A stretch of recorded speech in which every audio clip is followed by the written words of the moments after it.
She jumped off the ship, not because she wanted to stay, because she heard her child crying on the shore. She hit the water, swam back, reached the island, found nothing. The child was already gone, and the ship was already sailing away. She screamed, she waved, she ran along the shoreline. The ship did not turn back. It grew smaller and smaller, and then it disappeared. 55 miles from the California coast, no tools, no shelter, no other human being anywhere, just wind, cold water, and silence so complete it had a sound of its own. She survived like that, not for days, not for months, for 18 years. This is a true survival story. She would later be called Juana Maria. The name was assigned after her rescue, drawn from the conventions of a world that had forgotten she existed. Her real name, spoken in her own language, shaped by the culture of her people, was never recorded. It vanished along with the Nicoleno tribe, erased quietly through violence, disease, and forced removal. When she was left on that island in 1835, she became not just a solitary survivor, but the final living representative of an entire people. She likely did not know this at the time. What she knew with devastating clarity was that she was alone. San Nicolas Island lies isolated in the Pacific Ocean, roughly 55 miles off the coast of Southern California. Exposed to constant ocean gales, with frequent fog, limited fresh water, and almost no natural shelter. Vegetation grows low to the ground, sculpted sideways by years of salt wind, while steep cliffs drop sharply into restless seas. The surrounding waters, however, are rich. Dense kelp forests offshore support fish, seabirds, and marine mammals. The island offers abundance only to those who understand its rhythms. Before Europeans arrived, San Nicoleno had supported human life for thousands of years. The Nicoleno lived not easily, but expertly, extracting sustenance through accumulated knowledge passed down over generations. Their isolation had once been a strength. It protected them. That protection collapsed in the early 1800s. Russian fur traders arrived, bringing violence and diseases the Nicoleno had no immunity to. The balance that had sustained a people for centuries was destroyed within decades. By the 1830s, their numbers had collapsed catastrophically. In 1835, Spanish missionaries decided to remove the remaining Nicoleno to the mainland. Their stated goal was protection. Their execution was careless. A single schooner arrived to collect the survivors. What happened during that loading would leave one woman behind forever. A storm was building. The captain wanted to leave immediately. People scrambled aboard with what little they could carry, moving fast and frightened. The loading was chaotic. Nothing about it was orderly or considered. When the schooner departed, it left behind one person. Whether she jumped ashore searching for a child she believed had been left behind, or whether she was simply overlooked in the chaos, the exact truth is unknowable. What is known is the outcome. When the ship disappeared beyond the horizon, she was standing on the shore, alone. She may not have been entirely alone at first. Some accounts suggest she had a young child with her for a short time, possibly until the child drowned attempting to cross rough water in a small canoe. If true, the loss would have been absolute, severing her final human bond in a single moment. After that, there would be no one left to speak to her in her own language, no one to share labor or memory or grief. The silence would be total. She did not sit down on that beach and wait to die. What she did instead is the reason this story still exists. Survival under those conditions required more than luck. It required competence bordering on mastery. Fresh water was the first emergency. San Nicolas has no permanent streams.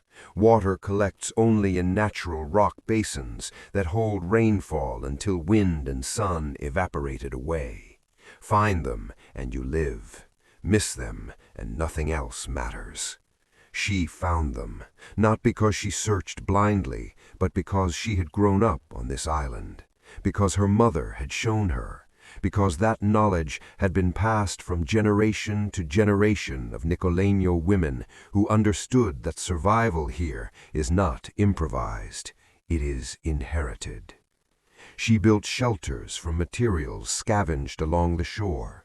One structure used the rib bones of a massive beached whale as structural arches, filled with driftwood, grasses, and earth. Each placement considered wind direction, exposure, and access to food. She made clothing from bird feathers and seal skins, carefully stitched with sinew. Sewing without metal needles is slow, exacting work. Bone needles snap. Everything wears down and must be replaced entirely by hand. Archaeological evidence recovered from the island confirms what those objects implied. They were not desperate improvisations. They were precise solutions, refined over time. Food came from the sea and the land. She harvested shellfish, caught fish, hunted birds, and took seals when circumstances allowed. She dried meat in the wind, timed her gathering to tides and seasons, and stored water in containers fashioned from available materials.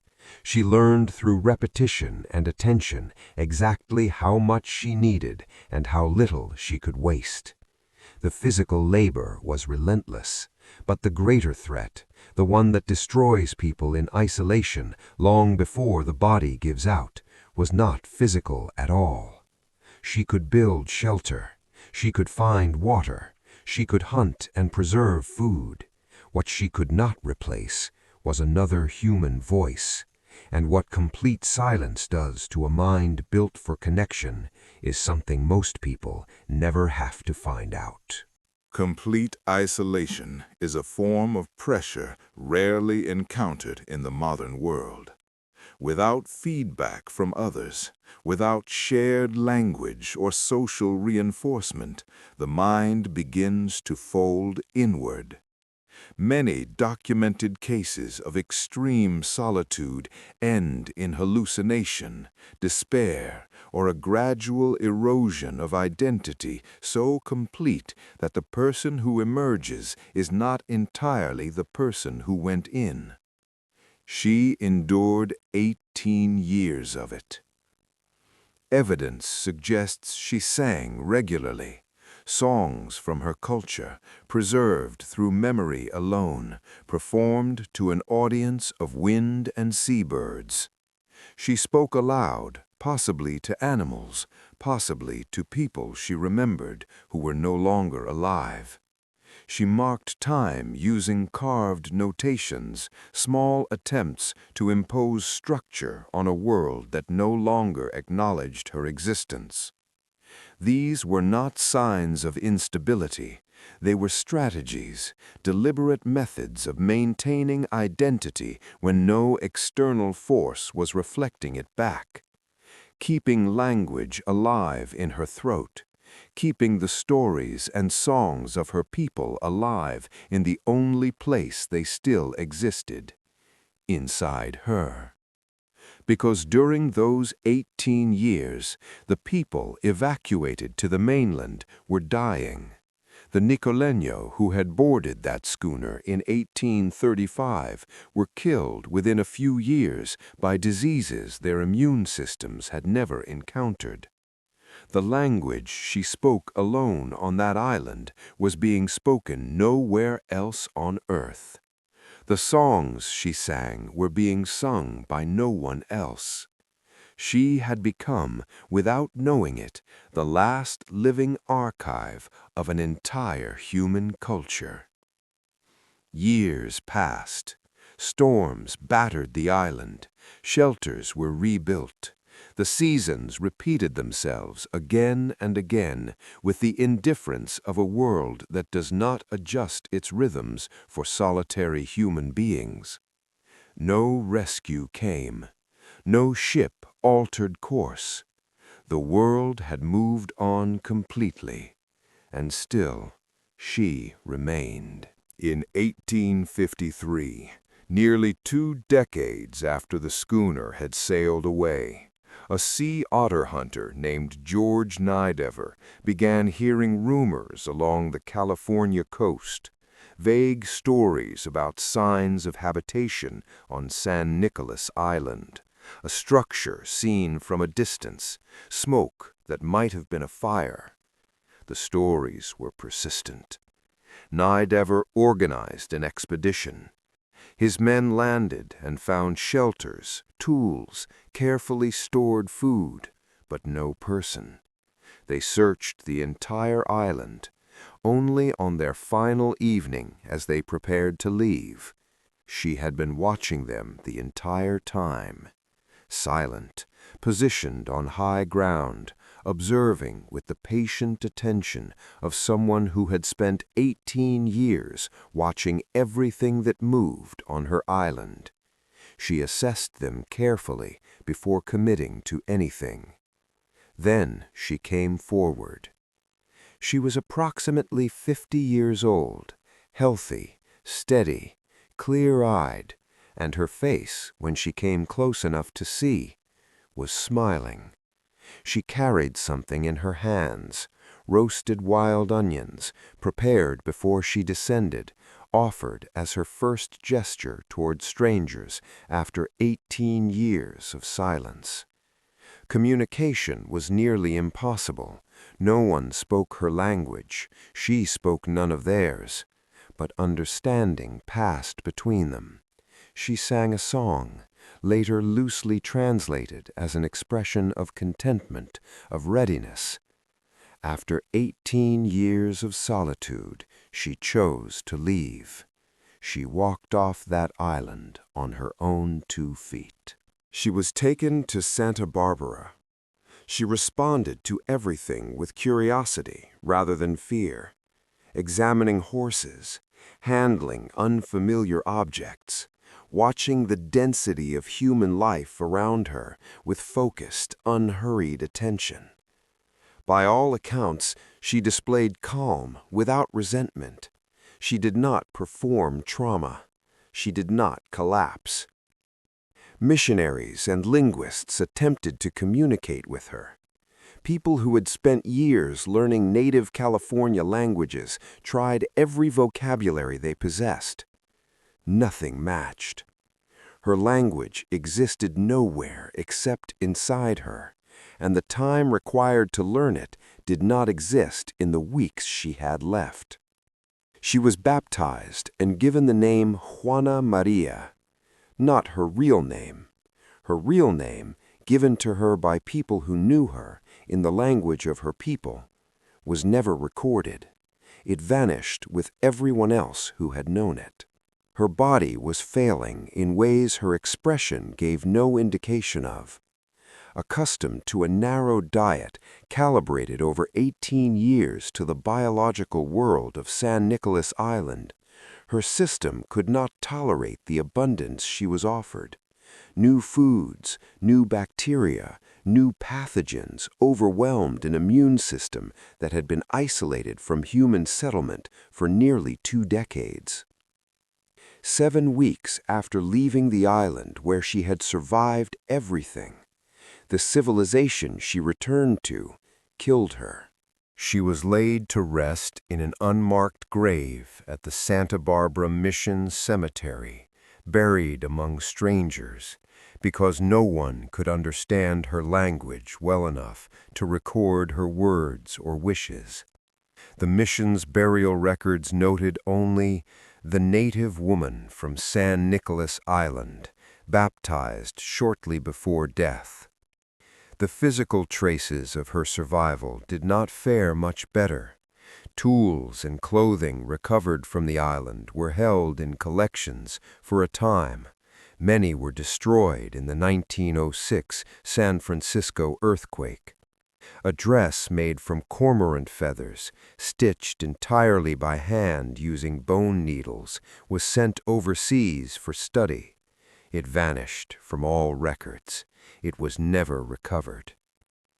Decades later, Scott Odell's novel, Island of the Blue Dolphins, brought her story to millions of readers. Archaeologists later confirmed what the novel imagined: whalebone structures, stone tools, food remains, proof that she had lived not as a myth, but as a human being solving practical problems day after day in a place that gave nothing easily and asked everything in return. She did not seek isolation, it was forced upon her. That she endured says less about heroism than about refusal, the refusal to disappear simply because the world had stopped looking.